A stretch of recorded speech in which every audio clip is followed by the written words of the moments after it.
Ceci est un livre audio autogénéré par Google. Du même auteur. Chirurgie, l'envers du décor, l'Harmattan, essai, 2002. Dialogue fictif, le Panthéon Théâtre, 2013. Un patronyme français, Bergame, essai, 2014. Le glossaire d'un observateur des temps présents, essai, à paraître. Avant-propos, 2002. Depuis bien longtemps, une image d'Épinal colle à la peau du chirurgien. L'homme au couteau, muni d'un pouvoir surnaturel, individualiste. Il y a de quoi en être agacé. Un tel statut public a en effet quelque chose d'exaspérant, d'autant qu'une telle image ne manque pas d'exciter les promoteurs de séries télévisées à la recherche d'audiences faciles. Chargé de mystère, d'émotions et de curiosités parfois malsaines, le milieu chirurgical occasionne bien des fantasmes. Vu de l'intérieur, tout est bien différent. Il me semble qu'un récit objectif de la réalité, aussi dérangeante soit-elle, et par le chirurgien lui-même, se justifie. Un récit déformé est nuisible aussi bien pour le patient que pour le chirurgien lui-même. La profession, ou plus exactement, les professions chirurgicales sont aujourd'hui sous tension. Sans doute le coût de chaque acte, conjugué à des affaires qui ont touché des célébrités, y sont pour quelque chose. Maintenant que les médias ont braqué leurs caméras, telles des caisses de résonance, le moment est venu d'aller au fond du sujet, de mettre tout sur la table. L'environnement est donc devenu plus exigeant, il est même parfois franchement hostile. Ce n'est pas l'effet d'annonce de supposés exploits opératoires complaisamment étalés aux yeux du public, qui pourront contribuer à assurer une meilleure compréhension des faits. Cette image brouillée est une première raison de faire un retour sur la réalité. En effet, d'autres raisons bien plus sérieuses et concrètes s'y ajoutent. L'activité chirurgicale pèse lourd dans les dépenses de santé, tant par les frais de formation, par les investissements, et les dépenses occasionnées en prestations diverses. Il est donc légitime que le citoyen contribuable, le premier concerné, ait une idée exacte de ce qui se passe et de ce qu'on fait de son argent. De plus, la période actuelle, en conformité avec tous les autres domaines de notre vie, voit la profession suivre une mutation sans égale, comparée à la lente évolution du passé. L'organisation de la chirurgie, par la nature du matériau sur lequel elle s'applique, est un spectaculaire indicateur du monde réel.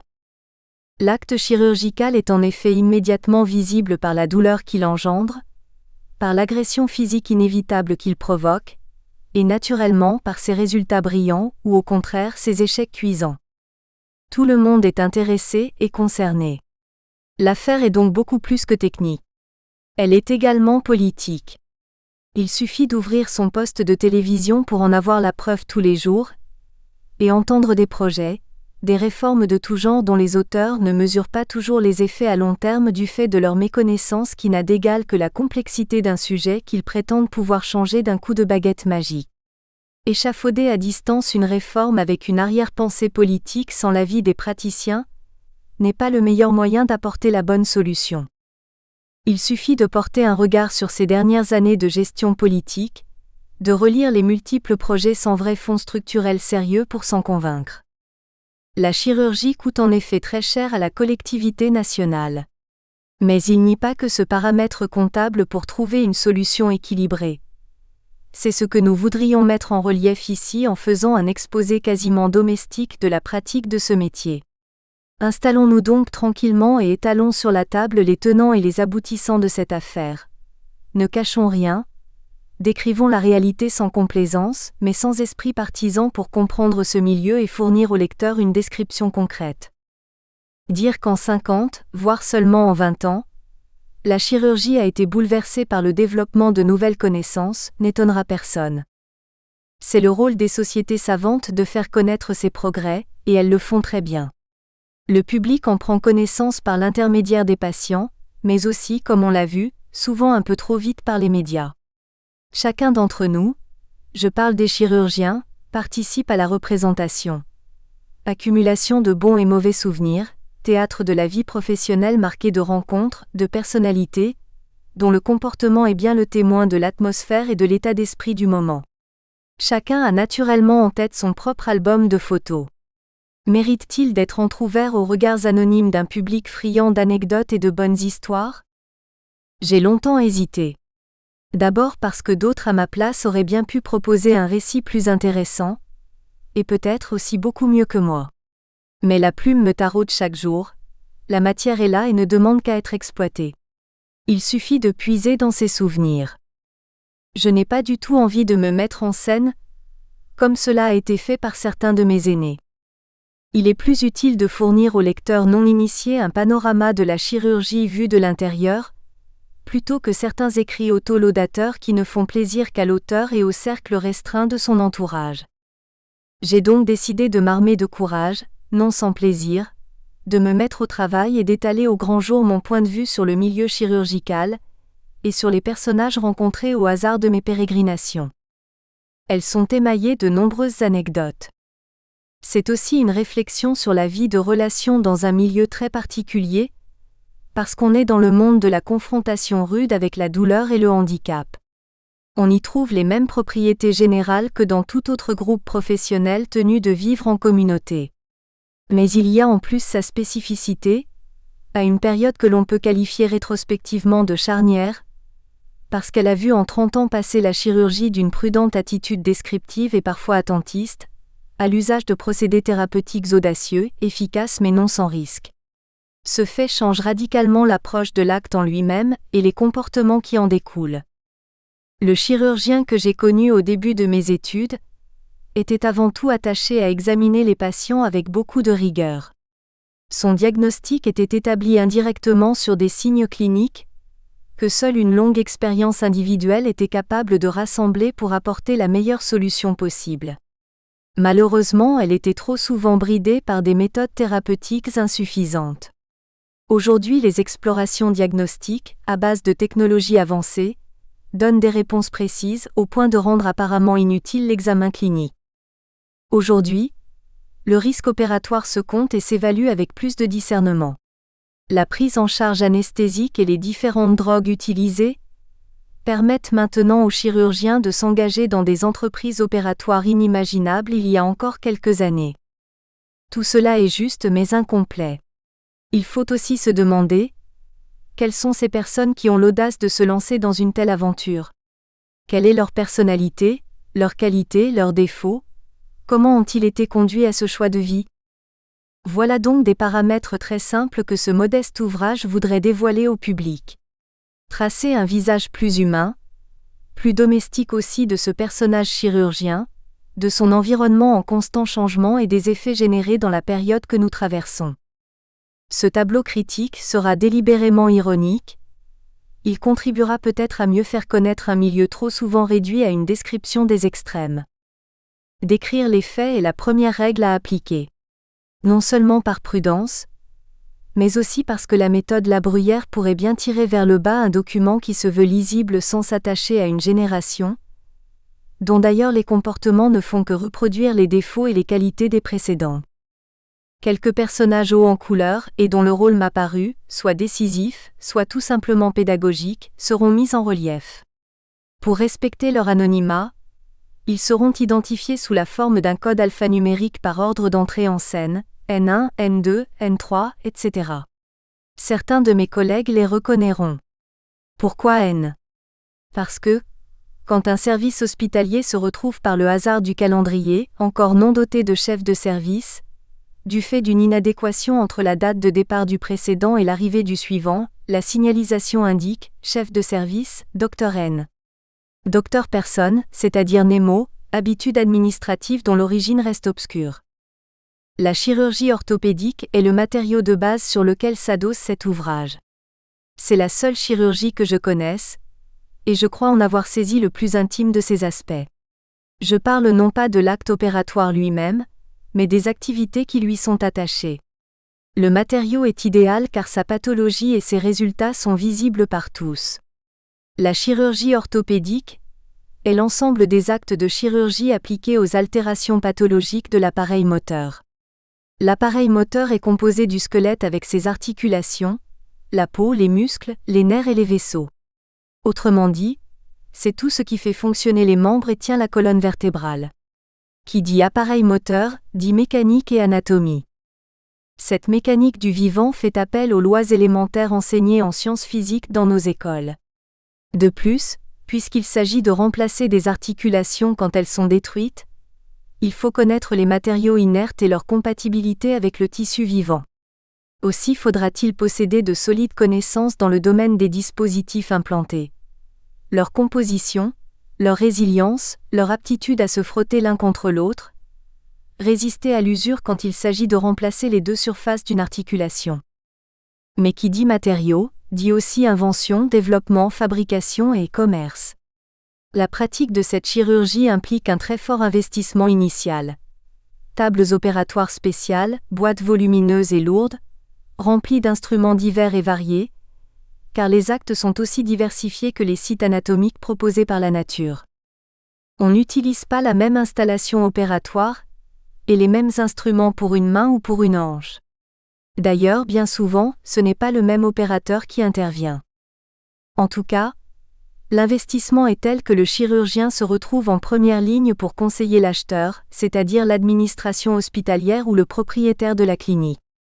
Il faut donc à la fois une grande connaissance du milieu des entreprises, de la qualité des produits, de leur prix, de leur fiabilité. Ceci nécessite une longue expérience, mais aussi une grande vigilance, car il y a circulation d'une masse considérable d'argent. On peut imaginer les tentations que peut faire naître ce rôle de conseiller, intermédiaire entre acheteur crédule et agent commercial séducteur.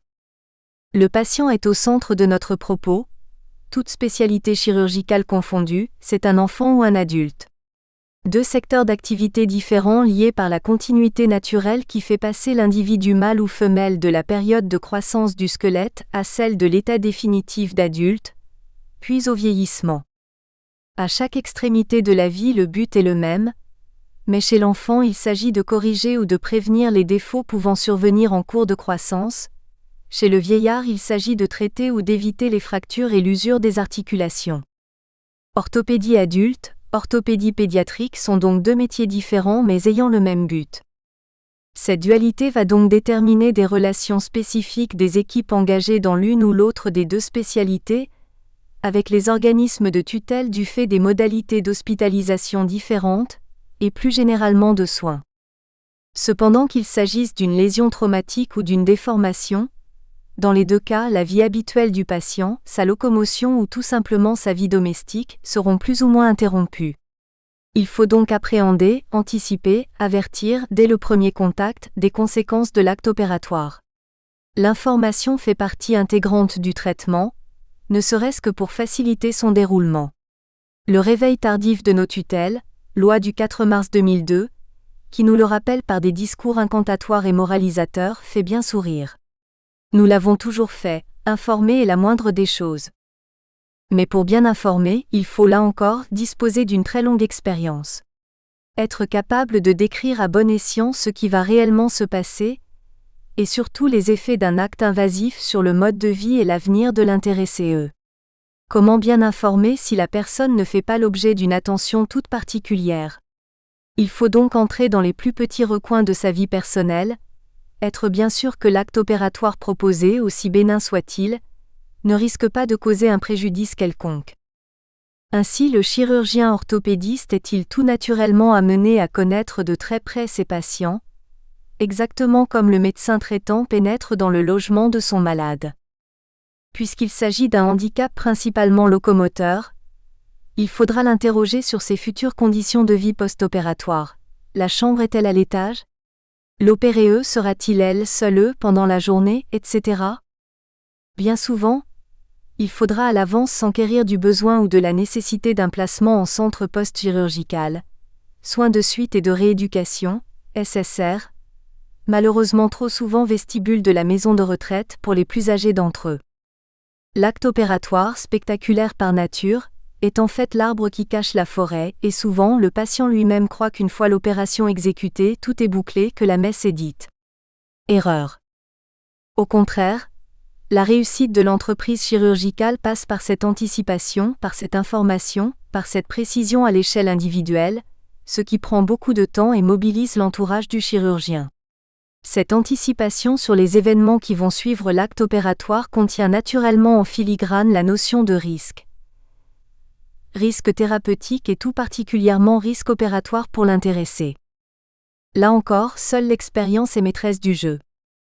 La judiciarisation qui fait aujourd'hui les choux gras des chroniqueurs de la médecine ou de groupes de chasseurs de primes, comme aux États-Unis, n'est pas une surprise.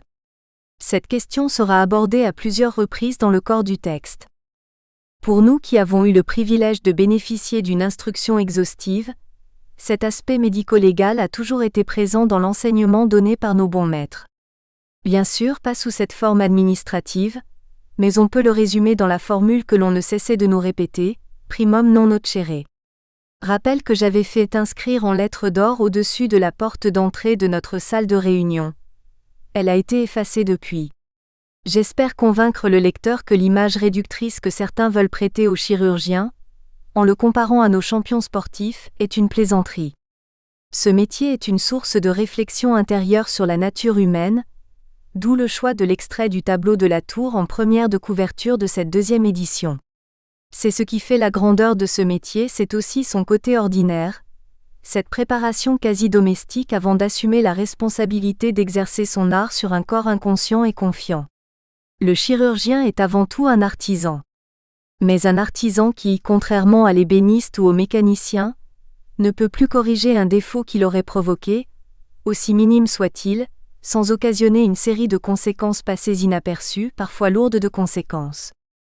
Un exposé qui se limiterait à décrire le milieu professionnel serait insuffisant et en fin de compte tourné vers le passé. Durant 30 ans, les réformes successives, l'évolution des techniques opératoires, les moyens technologiques, la politique et ses conséquences financières, le besoin aussi de la population, ont profondément influencé la pratique de l'art chirurgical. L'instrument de travail, établissements hospitaliers publics ou privés ont suivi une mutation parfois positive, parfois négative. Voilà qui justifie non seulement une description critique, mais aussi une réflexion sur les éventuelles adaptations à envisager. Cet ouvrage livre un certain nombre d'idées, elles ont vocation à être mises en œuvre. Seront-elles entendues ? Avant-propos - 2014. Les lecteurs qui ont consulté l'édition 2002 ont pu constater qu'il s'agissait d'observations visant essentiellement le milieu hospitalier. J'y avais occupé tous les échelons depuis mes débuts en 1961, en tant qu'externe. Il était donc naturel que mon attention fût spécialement orientée à décrire cette communauté hospitalière, que j'ai vue se détacher progressivement du secteur libéral.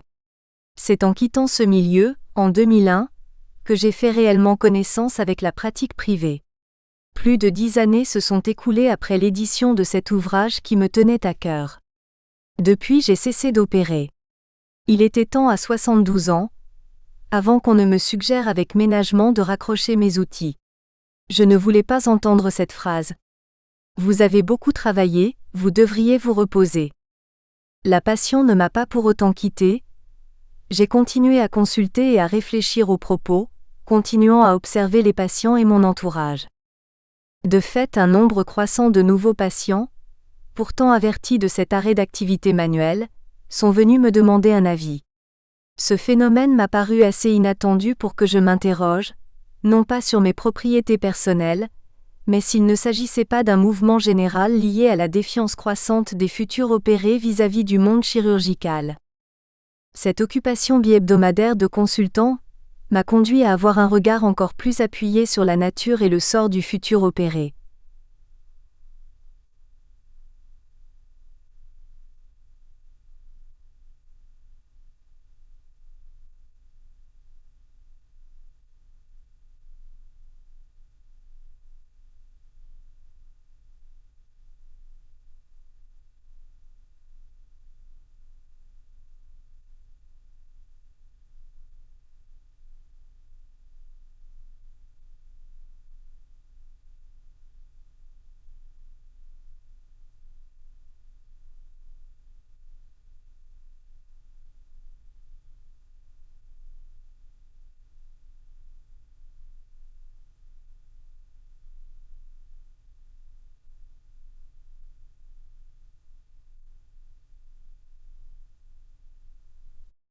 Les consulter ensuite un à un avec obstination, tout en constatant que la plupart étaient inutiles.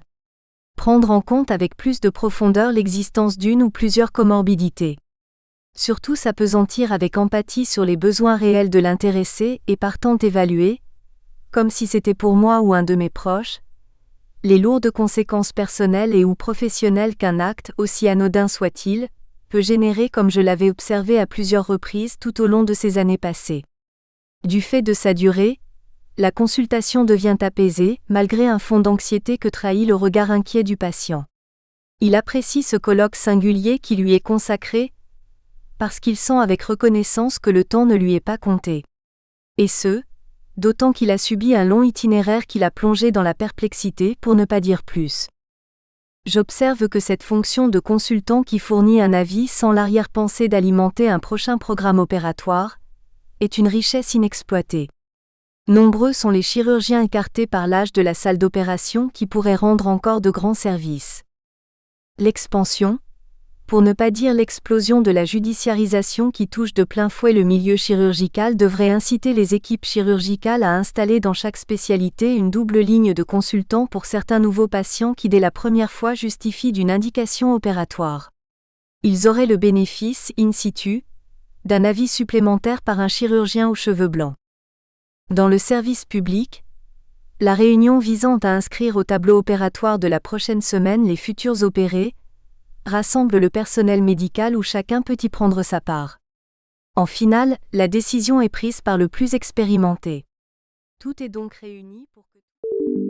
Nous espérons que vous avez apprécié cet aperçu.